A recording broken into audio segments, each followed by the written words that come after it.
As a family of 6, I feel like someone is constantly hungry in my family.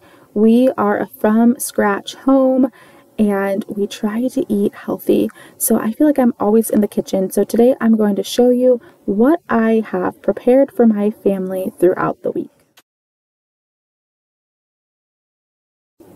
It's Monday and I feel like things are running low, but I refuse to go to the grocery store without using up what we have. So first I'm going to get my sourdough starter fed so I can go ahead and get some bread going for the week. I feel like bread really keeps our family afloat. Now, we have gluten sensitivities in our family, but we can have sourdough, so that is what I have. I refuse to buy bread because gluten-free bread is disgusting and it's just not good for you. So sourdough bread is what we do, and if I don't make it, then we don't have bread. So I try to keep on top of it the best that I can.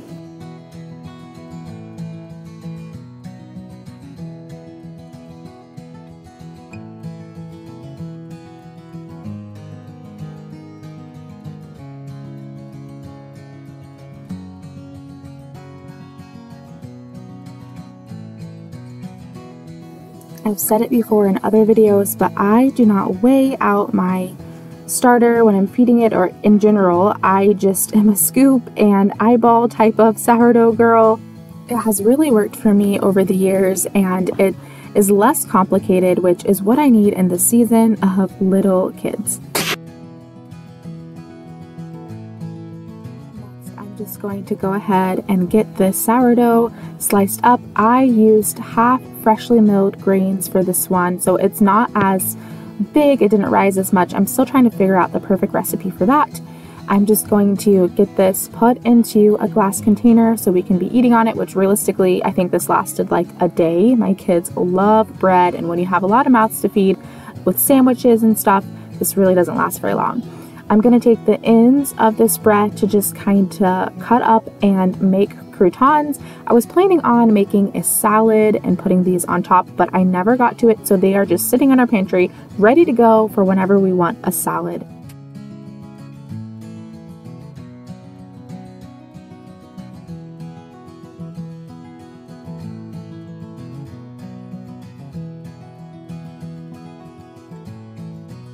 Making these is pretty easy. I didn't really follow a recipe. I just added some olive oil, and then I added some Italian spices, oregano, rosemary, and some salt, garlic powder, and just made sure everything was covered. And then I started up with my hands and then put it in the oven at 375 for about 15 minutes. Just keep an eye on it because it can get burnt pretty quickly.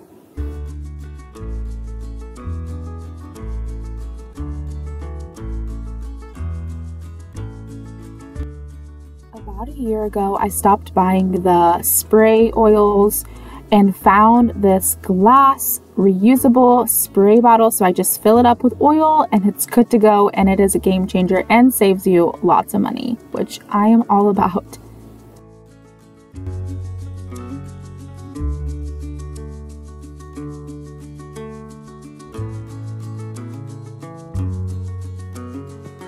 For dinner, I went outside and got some fresh herbs because we are going to be making a whole chicken. Now this whole chicken is going to last us several days throughout our week, which is great. We're going to have leftovers and we're going to make another meal with it. So I grabbed some rosemary, some oregano, some celery leaves, and brought it inside and just started covering the chicken, adding some onions inside, covered it with butter, and then I diced up some sweet potatoes. And that is what we had for our dinner. The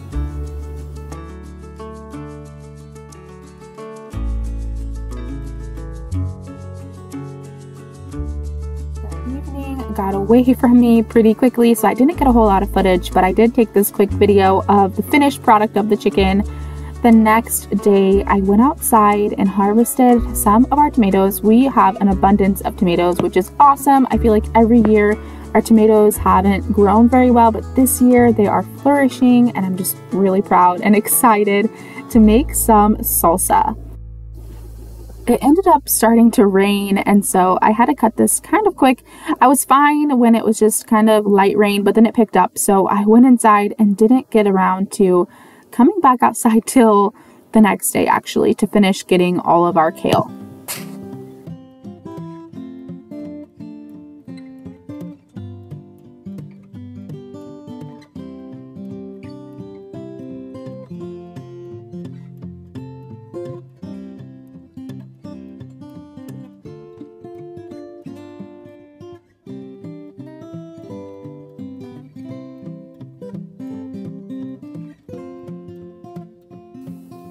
This has been our go-to salsa, my famous salsa recipe that everyone loves. It will be up on the blog soon, but it is just so easy, so good. There's lots of cilantro. Sorry if you are one of those that thinks that cilantro tastes like soap. It is just so good. Such a blessing that we have all of these tomatoes, some peppers to just add into our homemade salsa. I did have to pick up a cilantro because our cilantro just isn't doing too well. I think it's too hot right now, but still, homemade fresh tomato salsa just never gets old.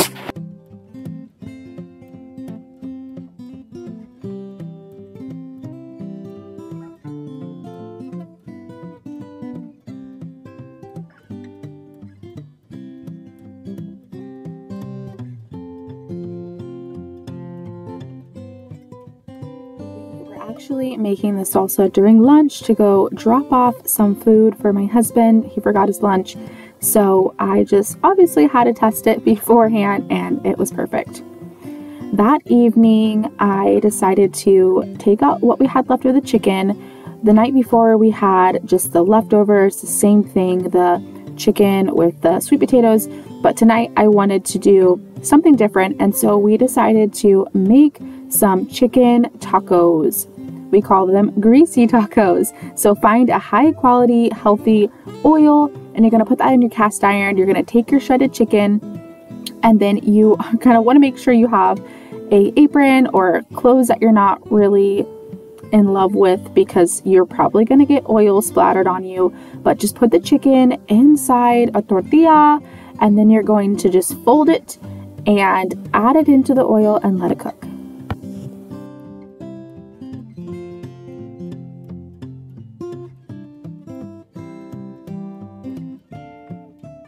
Are so simple and so good, and you just layer them with toppings. You can add some sour cream, some salsa, some avocados, just whatever you like to add to your tacos. Just layer it on the top or inside, and it is just so good.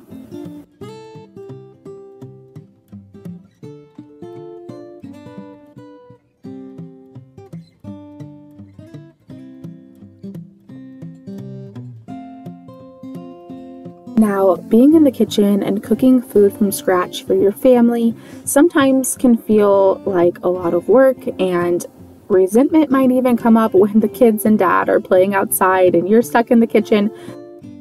But we have to choose to serve Christ by giving our time and our energy to our children and our family. And what does that look like?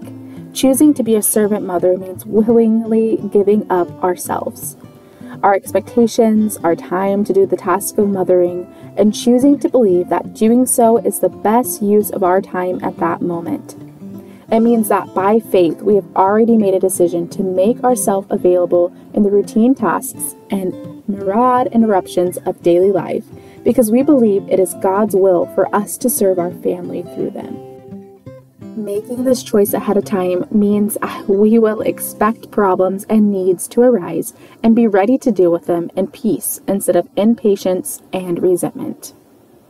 John 15:13, greater love has no one than this, that one laid down his life for his friends. Jesus left his throne in heaven to humbly serve us on this earth.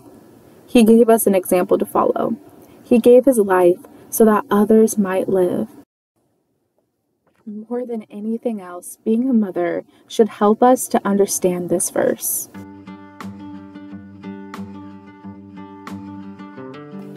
It's the next day, and I harvested the rest of our kale in hopes that more kale grows before the end of the season. but I am going to get this washed, get this chopped up and frozen for the winter when we love the kale zuppa toscana soup.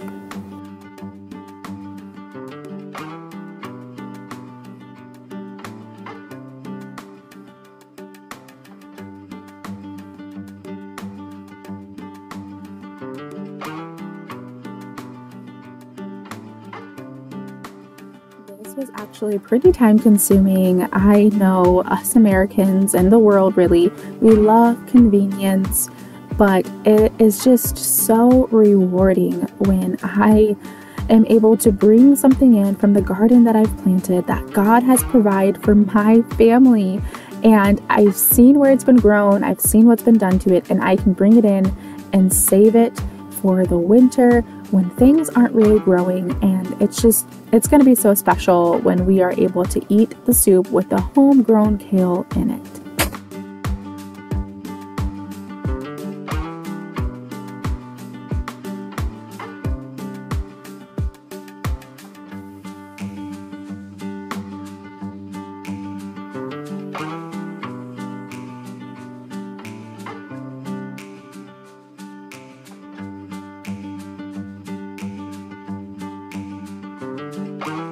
Particular night, I was not feeling too well, and it was so hard to not just say, let's go get takeout. Now, we are not opposed to takeout, but for our family, especially with allergies, it gets really, really expensive. So we try not to. But I had leftover bread, we had some eggs, we had our tomatoes and cucumbers. So I said, you know what? I'm going to fry up some eggs. We're going to have vegetables and our leftover cinnamon raisin bread, and that's what we're going to have for dinner tonight. Well, I also had some cucumbers that were just eyeing me down. They needed to be cut up and put in a glass jar of salt so they can ferment and we can have pickles. Now, I didn't feel good. I was tired. I really didn't want to do this, but I knew if I didn't get it done tonight that I wasn't probably going to have a chance to do it in the days to come. So I just did it.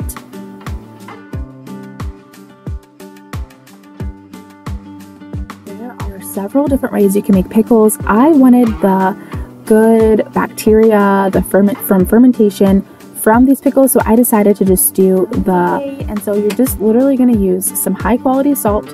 You're going to put that in a mason jar and add some boiling hot water over it. Then you're going to top it off with some cold water to help it cool down.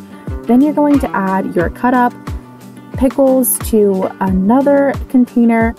And once the water is cool, you're just going to pour that mixture over your pickles. I added some dill, I think some oregano, some garlic into the mixture just so it had that dilly pickle taste. Then you're just going to pour the water over it. You can put a weight on top of it so it stays down, but I ended up just filling it too far. The next day I did add it because the water kind of went down a little bit. But you're going to close it and you're just going to let it sit for 5 days and you have some yummy probiotic pickles. That is all that I have for you guys today on what I made for my family of 6 in the week.